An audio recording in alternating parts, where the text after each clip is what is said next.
As you can see, this isn't a normal vlog entry. And I thought about it, but I can't. Because right now, as I speak, innocent men, women, and children in Palestine are being massacred. Bombed in their own homes. Young mums clutching their lifeless babies. Helpless dads digging through rubble, hoping to find even a piece of their family. And all of this is happening whilst the world sits in silence. The Western media, spinning lies as per usual, protecting Israel as they always do.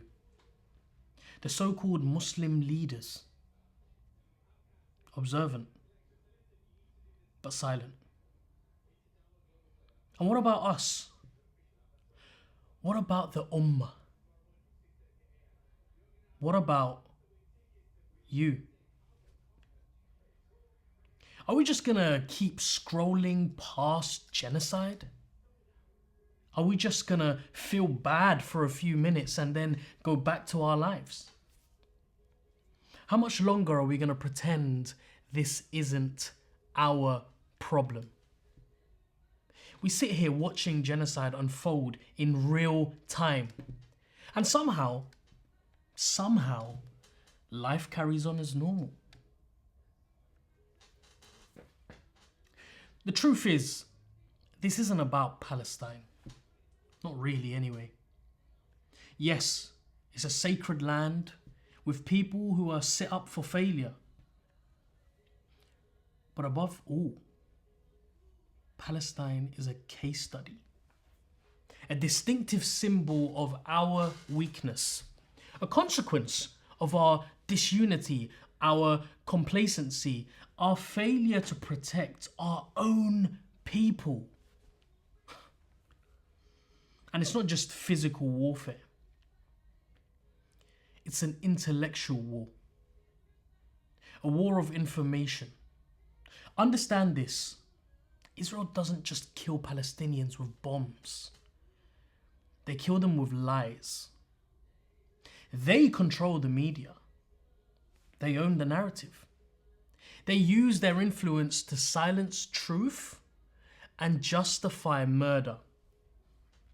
And we've seen that over the last year. They call resistance terrorism while funding a military that slaughters babies.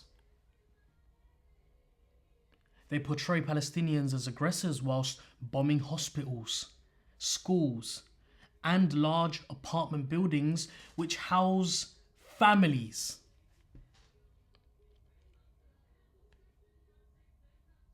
And we let it happen.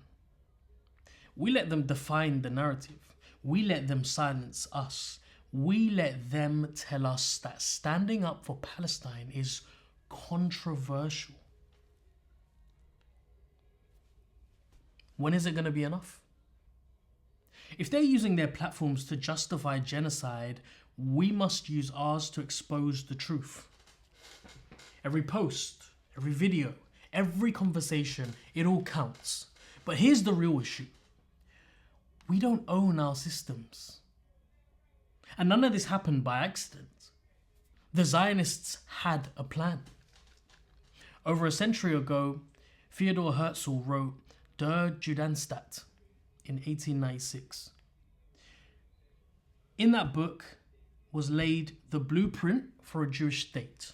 And by 1987, or 1897 I should say, the World Zionist Organization was established.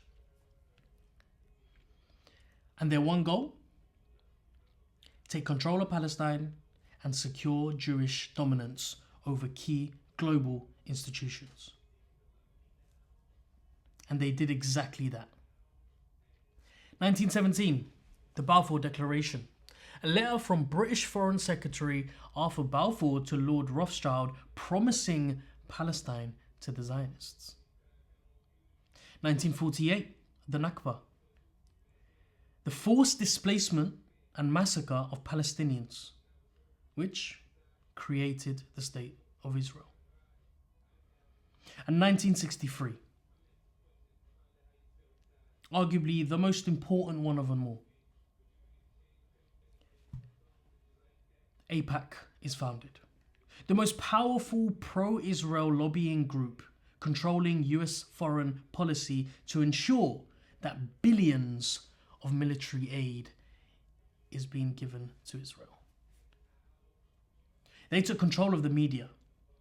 They took control of politics, of finance, of military alliance, and today they use those very systems to justify their crimes. Meanwhile, Muslims, we stand by and let it happen. We abandoned our institutions. We gave up our power. We became consumers instead of creators. We became employees instead of leaders. And we chased comfort instead of strength. That's why this genocide is happening. That's why after a year, this genocide continues. Because we have no systems in place to fight back. And that has to change now. You see, for me, October the 7th wasn't just a date. It wasn't just a moment in history. It was the moment where I decided that things were going to change for me. It's a day where I decided that, you know what, I'm going to use my skills and my abilities to work for the Ummah, to work with Muslims, for Muslims.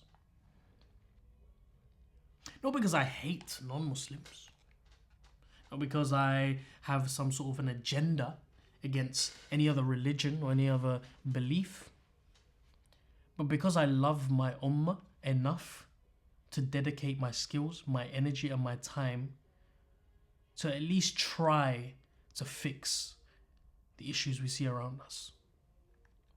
I realize that if we truly want change, we can't rely on anyone else.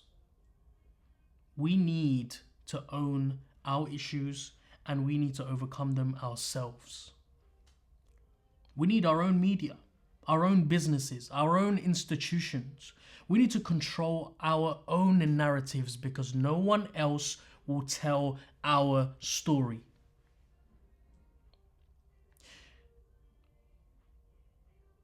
Social media is a battleground. And I chose my side. Because the reality is we are in this position because of our own negligence. We abandoned our identity. We wanted to water down our beliefs just to try and fit in. We compromised, thinking it would earn us respect. And now, everything that's happening in Palestine, in Gaza, is the consequence of that weakness. It's not enough to just be outraged, because that's temporary.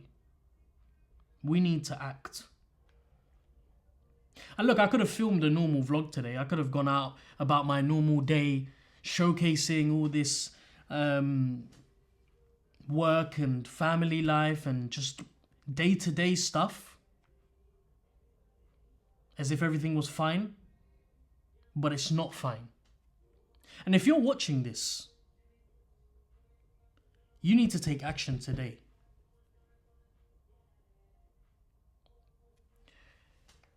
Because this isn't going to work with just me being outraged or a handful of people trying to do something about it. It's not going to change with charity deployments and people speaking out about the Zionist regime. It's not going to change by a handful of journalists trying to highlight the story. It needs to happen with every single Muslim. And here's what you need to do.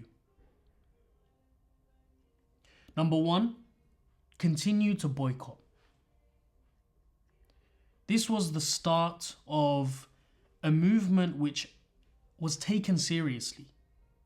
When we decided that it was enough, we were not going to give our hard-earned pounds to the likes of Starbucks and McDonald's and other companies who were outright supporting the genocide, outright supporting the regime which was committing atrocities and violating international law. We said enough is enough. And we need to continue doing this. Stop funding the oppressors. Look at where your money is going. Take it upon yourselves to know whether an organization is supporting what is happening right now in Palestine.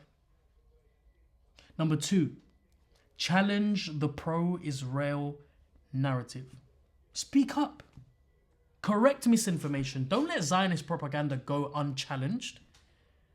And don't think by you speaking out you'll be labeled as an anti-Semite. It's time that we stop tiptoeing and dilly-dallying around labels and do what's right. Number 3, share updates. Keep Palestine in the conversation. Post comments. Engage. Don't worry about being blacklisted or being shadow banned. Continue posting as much as you can, because at some point we get to decide what is relevant and we get to decide what the news agenda is. Don't let the world forget. Number 4, expose organizations that are towing the line. Expose people who are towing the line. Call out the hypocrites, the influencers, the businesses, the so-called Muslim leaders who refuse to take a stand. Challenge them. Ask them, why are you not speaking up about it? What is your stance on this?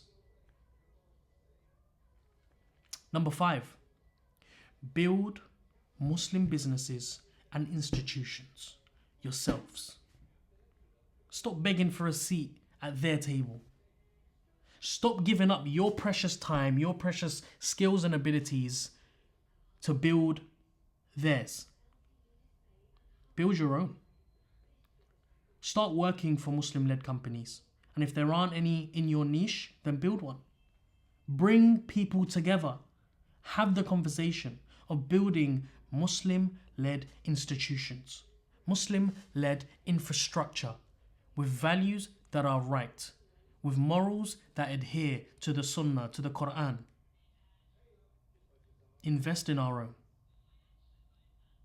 And finally, and I believe this is the most important thing that you could be doing right now, create a strategy, a Muslim strategy for power. Just like the Zionists had a plan, we also need a plan, a treaty, something that is going to help restore our influence and protect our people. And we don't need permission to stand up for justice. We don't need to soften our words to make oppressors feel uncomfortable. We need to be bold, unapologetic, relentless. Because that's what the people of Palestine need from us right now. That's what Muslims need from us right now. This is far bigger than just words. This is far bigger than just a video which 100 people might watch.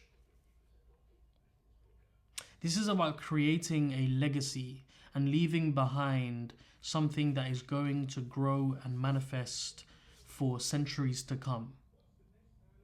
Look at today as the day where we can change it all.